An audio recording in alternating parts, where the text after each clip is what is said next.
চণ্ডীপুর নামে একটি ছোট গ্রামে জন্ম হয় একটি মেয়ের। তার নাম রাখা হয় সুভাষিনী, যে নামের অর্থ মিষ্টি ভাষায় কথা বলা। কিন্তু জন্মের পরেই বোঝা যায় সে কথা বলতে পারবে না। ধীরে ধীরে সবাই তাকে শুভা বলে ডাকতে শুরু করে।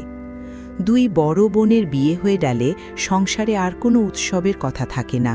ঘরের কোণে নীরবে থেকে যায় শুভা, বাবা মায়ের দুশ্চিন্তার এক স্থায়ী কারণ হয়ে। ছোটবেলা থেকে শুভা বুঝে যায় সে আলাদা। তার সামনে দাঁড়িয়েই মানুষ তার ভবিষ্যৎ নিয়ে কথা বলে। তার বিয়ে হবে কিনা, সে কার বোঝা হবে, এসব আলোচনা চলে। সে কিছু বলতে পারে না, শুধু বড় বড় চোখে তাকিয়ে থাকে। এই তাকিয়ে থাকাই একসময় তার ভাষা হয়ে ওঠে। কিন্তু মানুষ সেই ভাষা বুঝতে চায় না।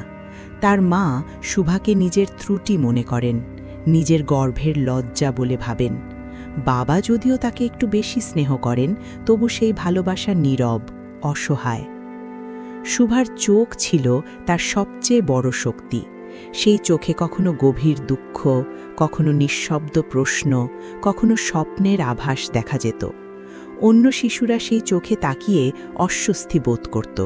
তারা তাকে এড়িয়ে চলত, খেলায় ডাকত না। ফলে শুভা একা হয়ে পড়ে। সে কারো সঙ্গে ঝগড়া করে না, কারো কাছে কিছু চায় না। নিজেকে আড়াল করাই তার অভ্যেস হয়ে যায়। তাদের বাড়ি গ্রামের পাশ দিয়ে বয়ে যাওয়া ছোট নদীর ধারে। এই নদী খুব বড় নয়, কিন্তু সারাক্ষণ বয়ে চলে, চুপচাপ নিজের কাজ করে যায়।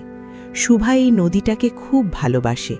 কাজের ফাঁকে সে নদীর ধারে এসে বসে থাকে। নদীর জল, মাঝির গান, পাখির ডাক, গাছের পাতার মর্মর সব মিলিয়ে যেন প্রকৃতি তার হয়ে কথা বলে। মানুষ যে ভাষা বোঝে না, প্রকৃতি সেই ভাষায় শুভার সঙ্গে কথা বলে। দুপুরবেলায় যখন গ্রামটা হঠাৎ থেমে যায়, তখন শুভার সবচেয়ে প্রিয় সময়।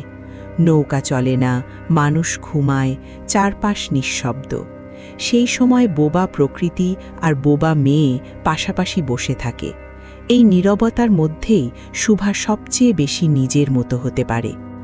মানুষের চেয়ে প্রাণীদের সঙ্গে তার সম্পর্ক অনেক গভীর। গোয়ালের দুই গাভী সর্বশী আর পাঙলি তার সবচেয়ে কাছের বন্ধু। তারা তার কণ্ঠ শুনতে পায় না, কিন্তু তার মন বুঝতে পারে। শুভা যখন কষ্ট পায়, তারা কাছে এসে দাঁড়ায়, গা ঘেঁষে তাকে সান্ত্বনা দেয়। ছাগল আর বিড়াল ছানাও তাকে ভালোবাসে, কিন্তু গাভীদের সঙ্গে তার সম্পর্কটা আলাদা।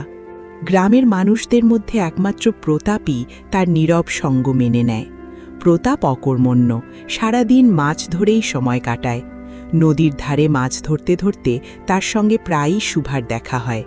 তারা পাশাপাশি বসে থাকে, খুব বেশি কিছু না করেই। প্রতাপ কথা বলতে ভালোবাসে না, আর শুভা পারে না। এই নীরবতাই তাদের বন্ধন। প্রতাপ আদর করে তাকে সু বলে ডাকে। যেখানে কোনো করুণা নেই, আছে স্বাভাবিক আপন ভাব। বয়স বাড়ার সঙ্গে সঙ্গে শুভার মনে অদ্ভুত পরিবর্তন আসে। সে নিজের অস্তিত্ব টের পেতে শুরু করে।